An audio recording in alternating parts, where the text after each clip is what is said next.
So it's good to see so many of your partial faces again back here today. It's so good to be seen by so many outside this building in this very strange year, but still a year of affirmation for all of us. You know, a few weeks ago, the Jewish people lost its funniest rabbi. Love him or not so much, Jackie Mason was a true institution. So as a tribute to him, I have a few of his one-liners. My Jackie Mason is not even as good as my James Earl Jones, so you'll have to bear with it.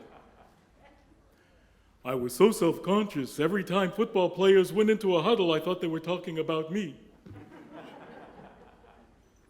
My grandfather always said, don't watch your money, watch your health. So one day while I was watching my health, someone stole my money.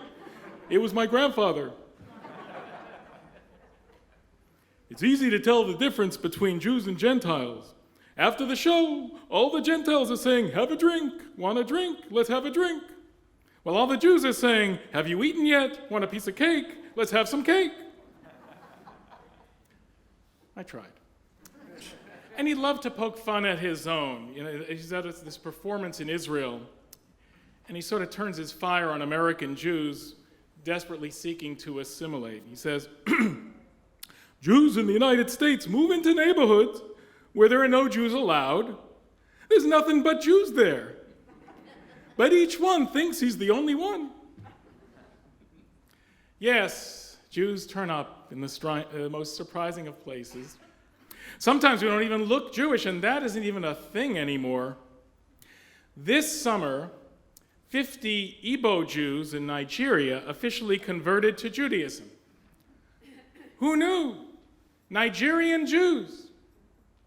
And the rabbi who converted them was from Uganda, from the unique tribe of Abudaya Jews from Uganda. Who knew? Ugandan Jews. And the rabbi who converted them was trained at the Conservative Movement Seminary in LA. Who knew? Conservatives in LA. You got to think about that. You can't make this up. You know, this year we celebrated the 30th anniversary of Operation Solomon, which in 1991 airlifted 14,325 Ethiopian Jews to Israel in 36 hours. There are Jews everywhere, many of them beneath the radar. In New Mexico, conversos, exiled from 15th century Spain by way of Mexico and Texas, live outwardly Catholic lives, but now celebrate their rediscovered Jewish roots. We may or may not still be the people of the book, but we are definitely the people of the lost and found. What other tradition would have an entire Talmudic tractate dedicated to the mitzvah of returning lost objects? We keep losing Jews and finding them again.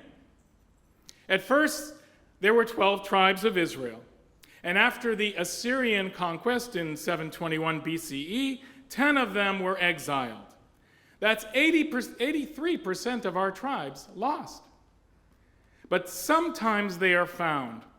The book of Esdras in the Apocrypha is the first ancient source to speak of the lost tribes of Israel. Esdras states that the 10 tribes were carried off to exile across a legendary river called Sambation, where they pledged to maintain their practices in secret while in strange lands.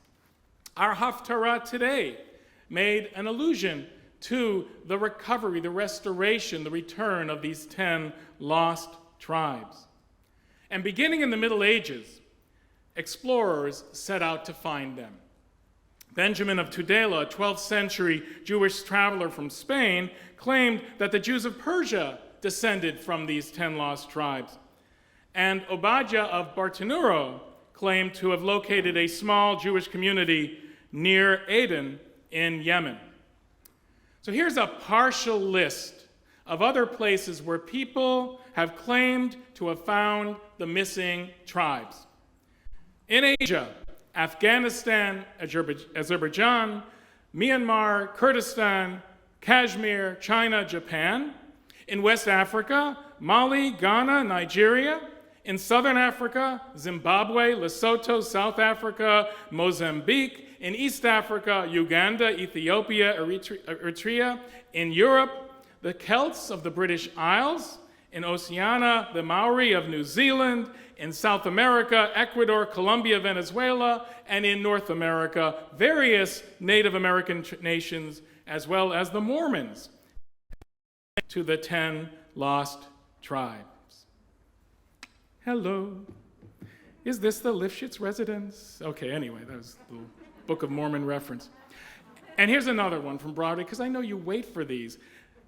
You may not have known this, but even Alexander Hamilton was born Jewish. And he went to Hebrew school. Who lives, who dies, who tells our story? Everyone's from the mishpacha, it seems. That's our story. Incidentally, after last month's Taliban takeover, which is no laughing matter, of course, there remains one Jew left in Afghanistan. One Jew in Afghanistan. His name, seriously, is Zavulun Simantov. I think his father's name was Mazel Tov, but who knows? He is 61, and although he had a chance to leave for Israel, he decided to stay. And why is he staying? He said, if I left, there would have been no one to maintain the synagogue. It reminds me of my first student pulpit. There were times when the rabbi outnumbered the congregation. And their board meetings must be very quick in Kabul, but this was a big year for finding lost Jews. I mentioned the Nigerian Jews. This past June, more than 100 from the 6,000-member B'nai Menashe community in India's northeastern Manipur state were set to make Aliyah en masse to Israel, only to have their plans delayed when one of the group fell ill from COVID. This year, just recently, a few weeks ago, Oxford announced the establishment of a new school of rare Jewish languages. And they're going to offer, and it'll be free online, so take advantage, classes on 11 vernacular languages spoken or written by Jews from the Middle Ages until today. Some of them I've never heard of.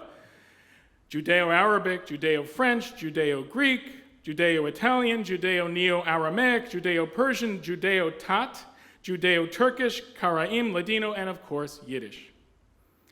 Now, I'm actually shocked that the list does not include some of the other popular Jewish languages that have come about, like guilt,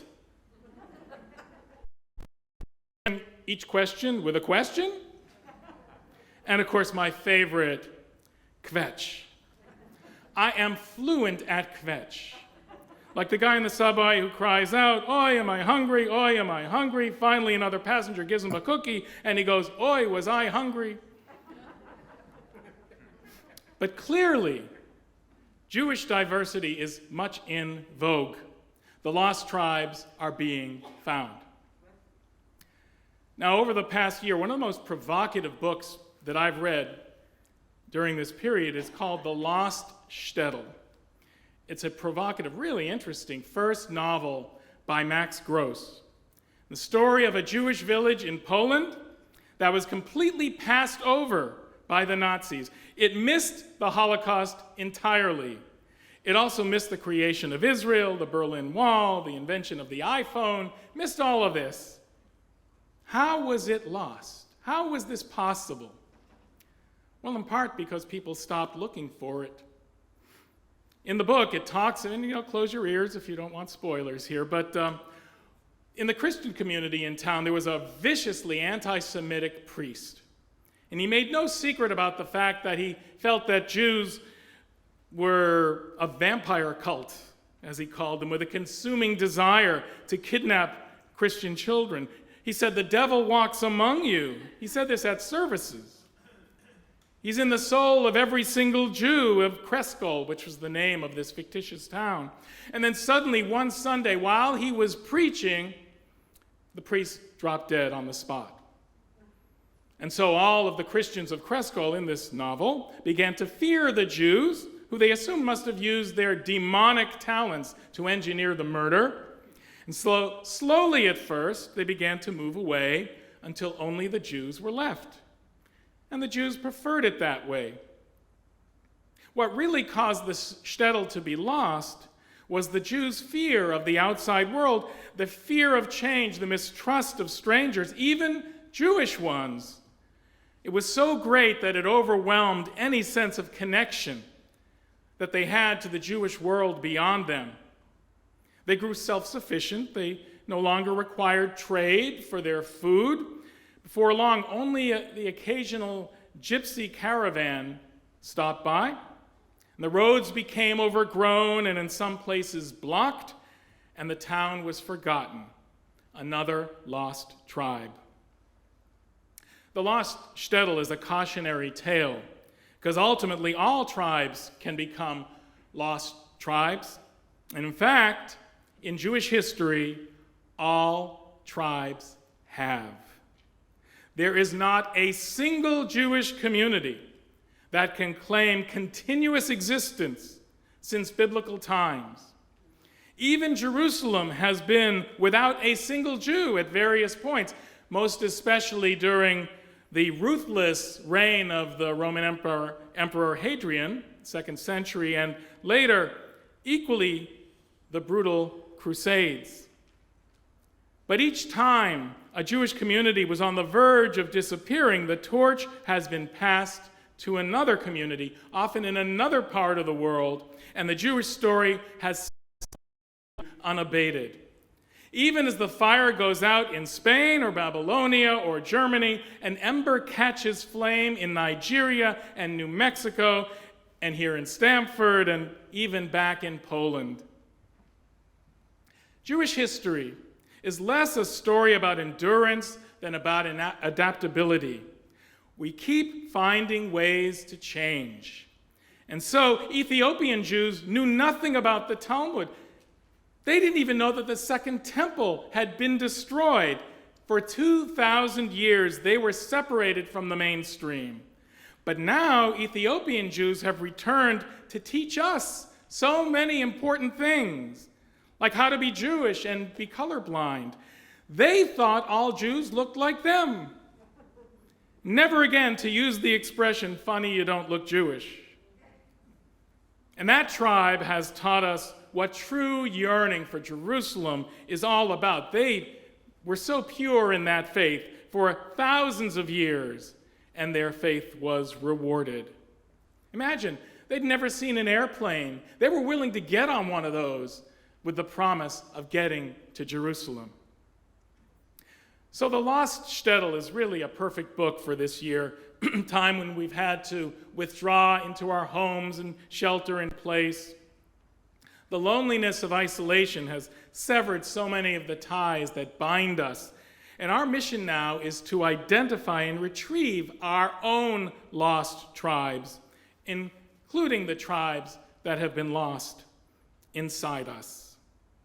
Our task now is to reconnect. You know, we talk a lot about people choosing their pronouns based on their biology or gender fluidity, and that's good. But for Jews as a group, there's only one pronoun that is authentic. It's the pronoun we. We must never allow one branch, one tribe, to be isolated from others. We are the tribes of Israel. We need to be proud of who we are and where we come from. This year, the timing, a museum reopened in Tel Aviv. Used to be called the Museum of the Diaspora. Many of us went to it in its heyday a few decades ago. It was glorious, but it talked about the 2,000-year-old journey of the Jews in the diaspora as a time that was ending with the return time. Now it's called Anu, which means us. And it's a story about us, wherever we happen to have lived, all of us. And being Jewish is part of each one of us, no matter where we come from. And it's a theme that's been echoed, this notion of the tribes of Israel coming together by the recent presidents of Israel, talking about the importance. And again, it's in this Haftarah today. We need to forge that among all our diverse tribes. Because you almost have to look at it like Jacob's ladder, sort of the symbol of Bethel, since that's where he dreamed that dream. You know, the angels going up and the angels going down, some descending, some re-entering history, some leaving history. Jewish communities going up, going down, without exception. It's happened to all Jewish communities. They live, they die, we tell their story, and then they live again. That's the story of the Jewish people. Mark my words, there will be a thriving shul again in Kabul someday, and then they'll build another synagogue for everyone to not join. And so, where on this ladder are we, the American Jewish tribe? That's a very humbling question when you look at Jewish history. No community has lasted as long as the Spanish Jewish community, the Golden Age, 500 years, and we know what happened to them. Now, some of the statistics about American Jewry indicate great health, an increase in our population, our ethnic diversity. We are culturally as relevant as ever. And at the same time, we're as insecure as we've been since the 1930s, with anti-Semitism perceived on all sides.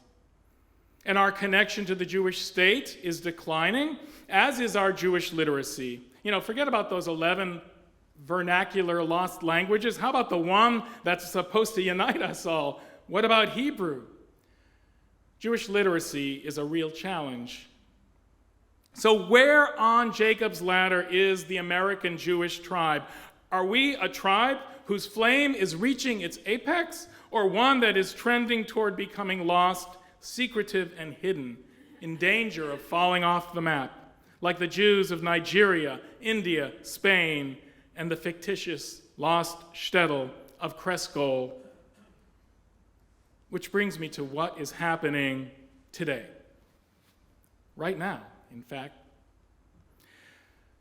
It's Rosh Hashanah, time for turning over a new leaf, and, you know, in keeping with the baseball theme that I established yesterday, I want to congratulate Derek Jeter, member of the New York Yankees, who is being inducted into the Baseball Hall of Fame as we speak.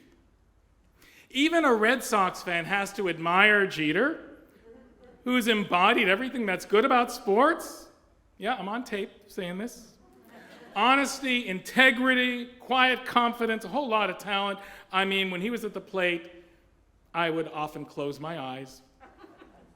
This is a proud day for the New York Yankees and for baseball, and for the Jews. Because today, Marvin Miller, the longtime Major League Baseball Players Association chief, who changed the game by transforming the Players Union into a powerhouse, will finally be inducted into the Hall of Fame. He was the Moses of the majors, freeing people from the shackles of the reserve clause and enabling them to become free agents. And did I mention he was Jewish?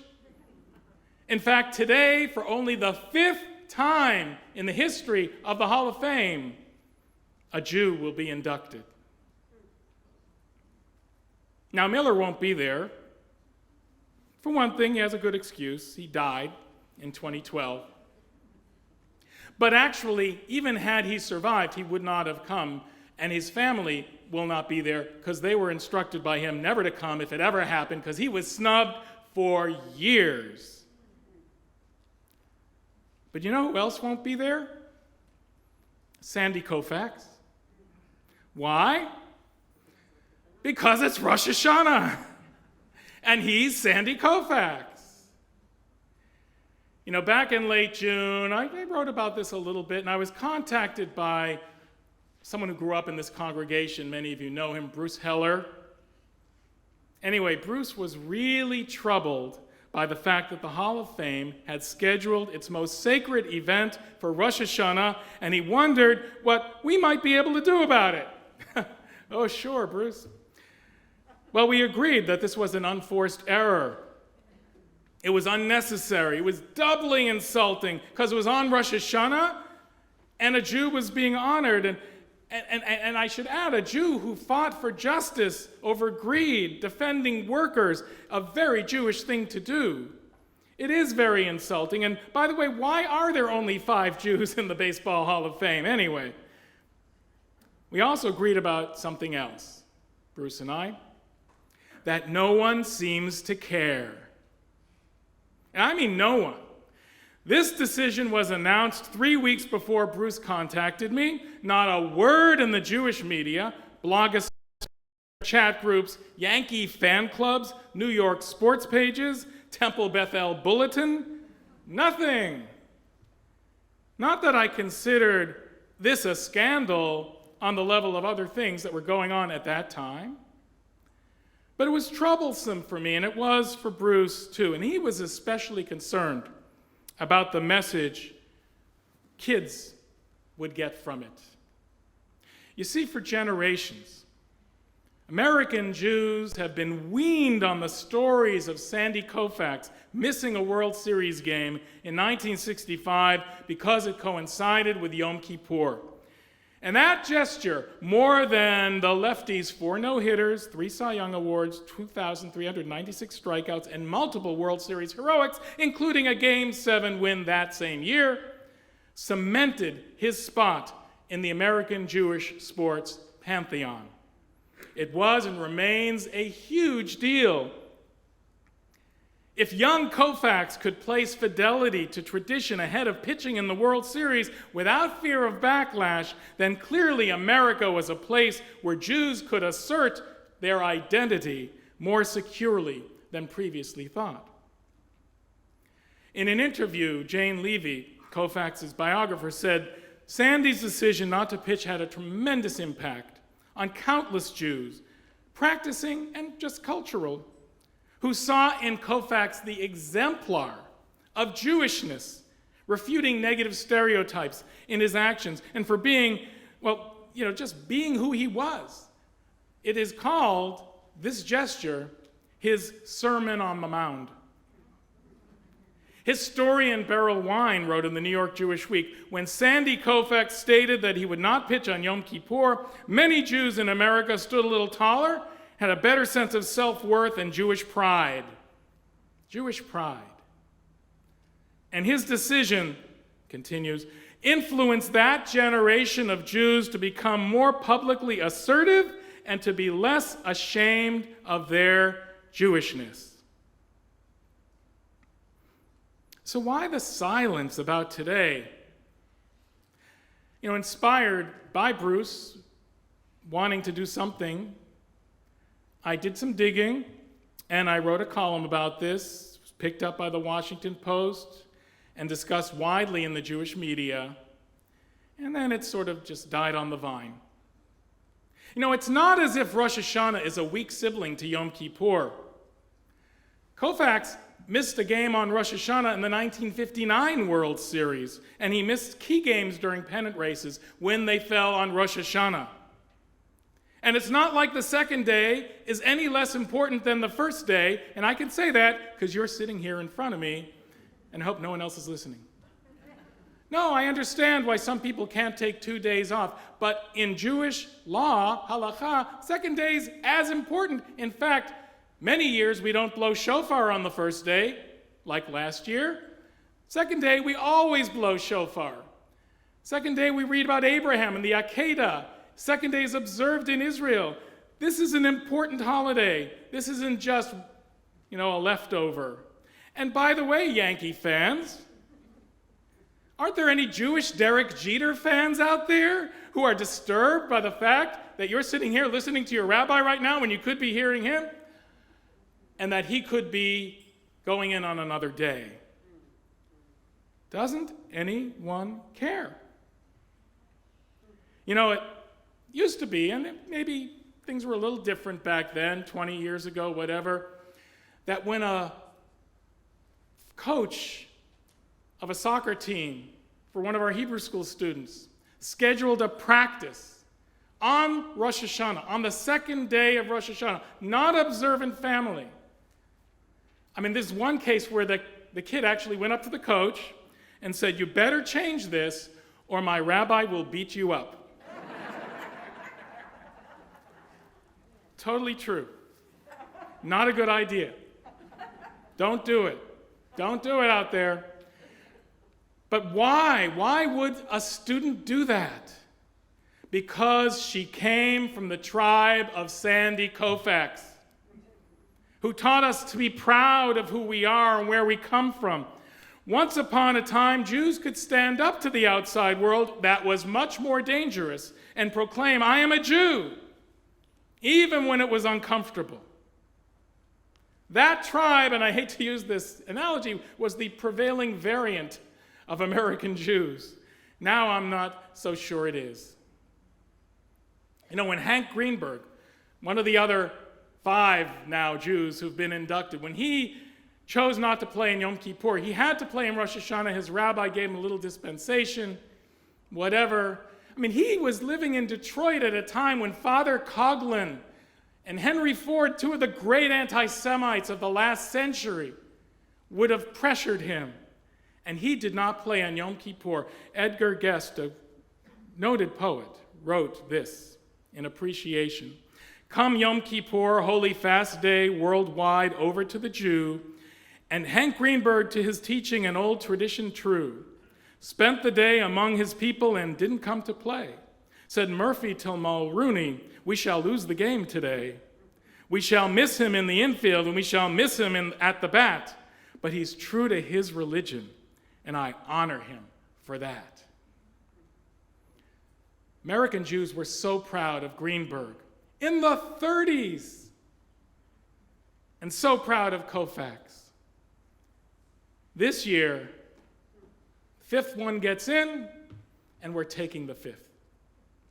Where have you gone, Sandy Koufax? Our Jewish nation turns its lonely eyes to you. Sociologist Jack Wertheimer wrote in his book, Whatever Happened to the Jewish People, in the end, the decline of Jewish peoplehood is symptomatic of a decline of morale, of national self-respect. A people no longer proud of who or what it is, no longer dedicated to caring for its own, cannot long expect to be held in high regard by others, or to move the world by its message. In order to love the world, in order to live that universal ideal, which, as you know, I embrace, you gotta love your fellow Jews.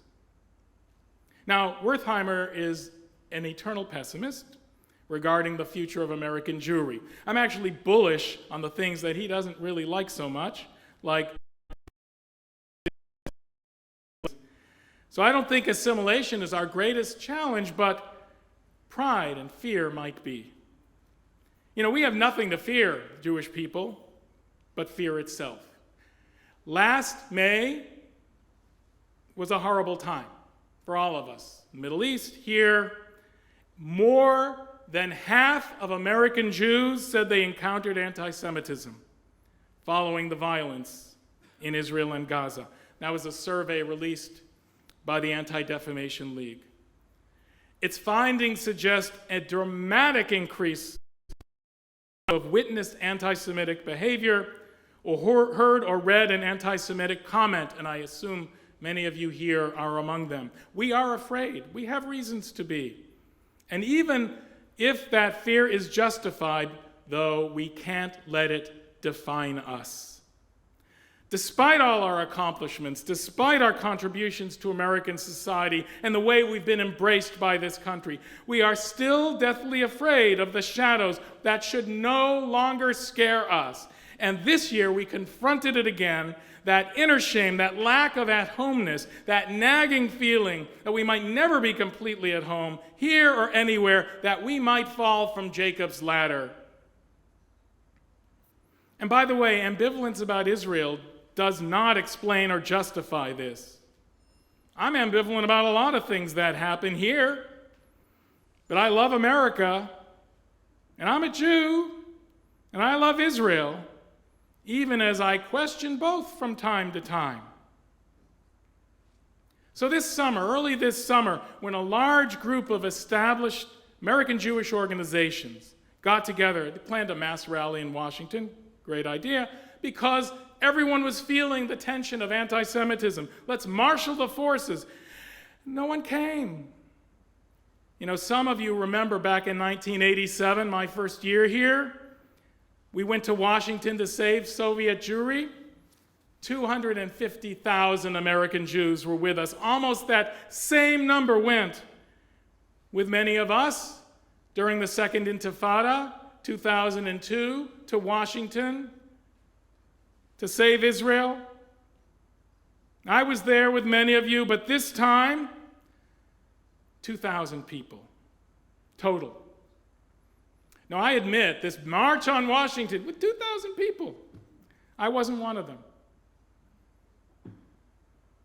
I wasn't motivated to go. I watched it online, you know, and I felt some shame.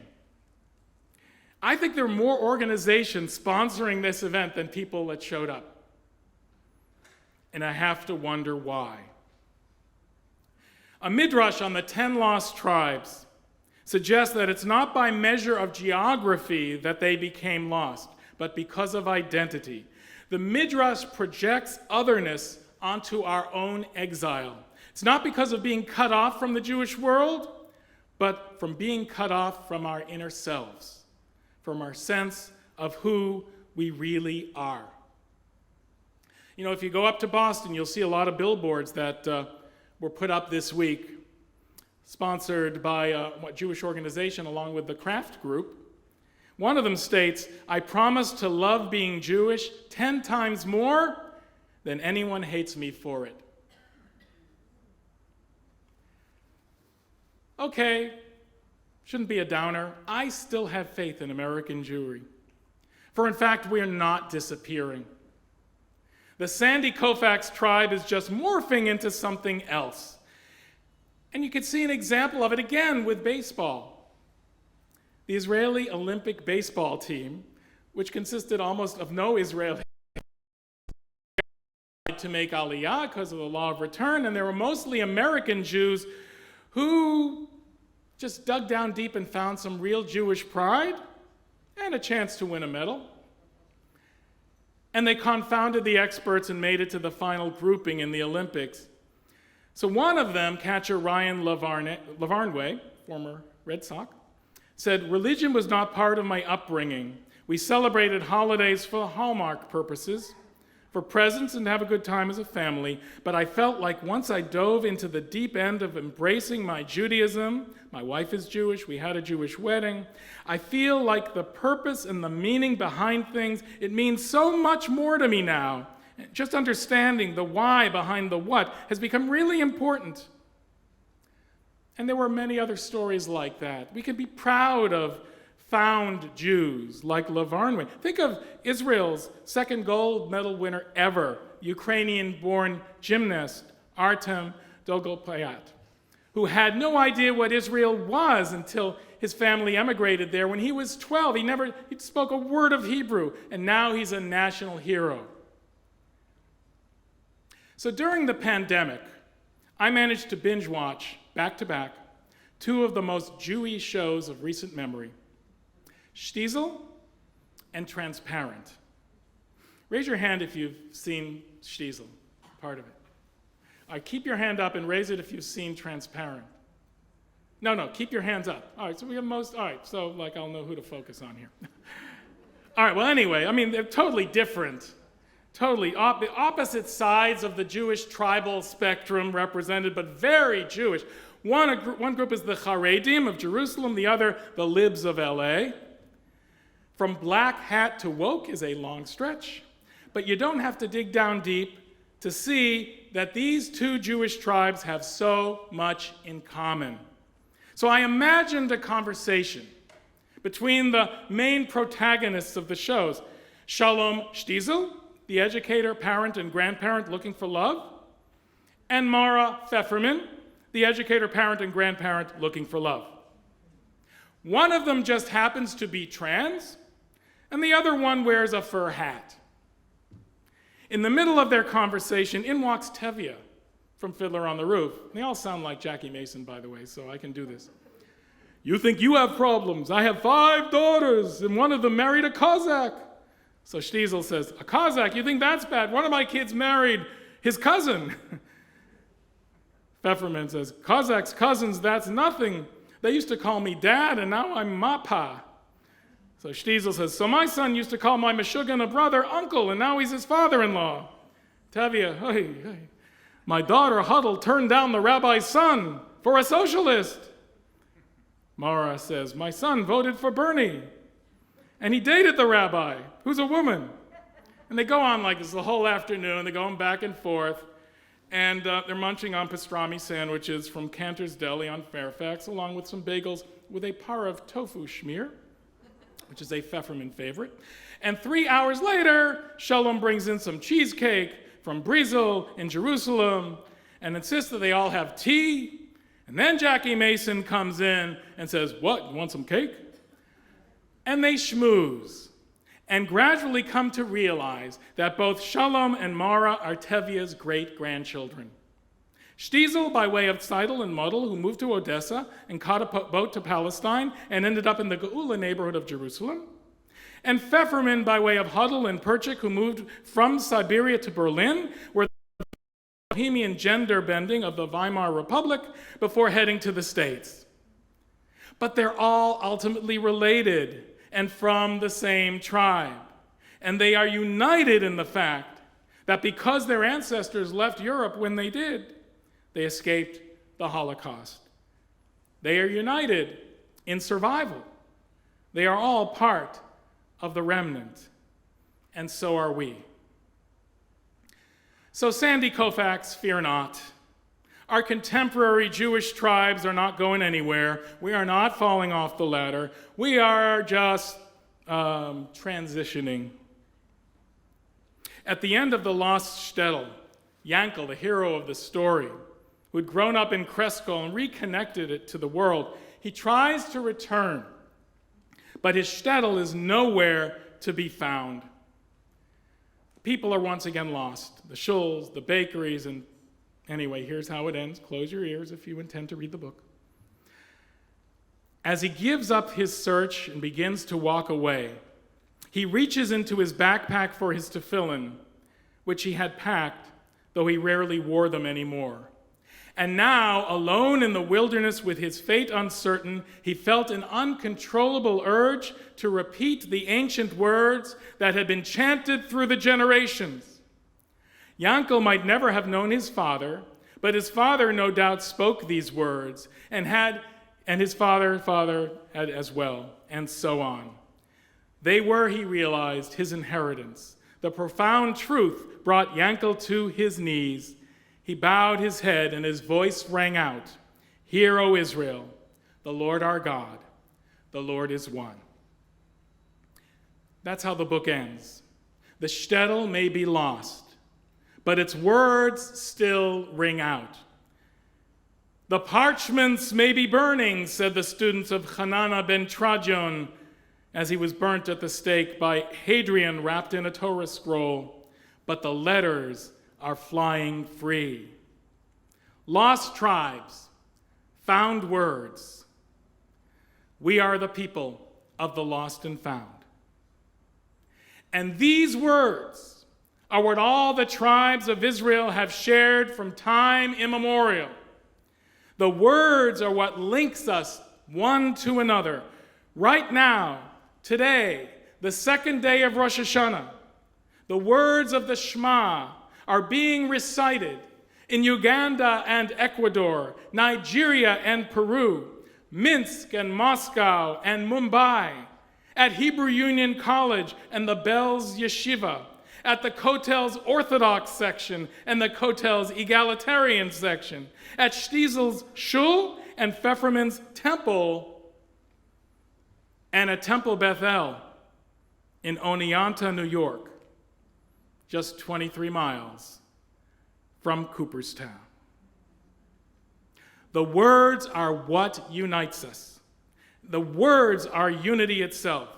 The word echad, one, expressing the ultimate unity, the ultimate oneness.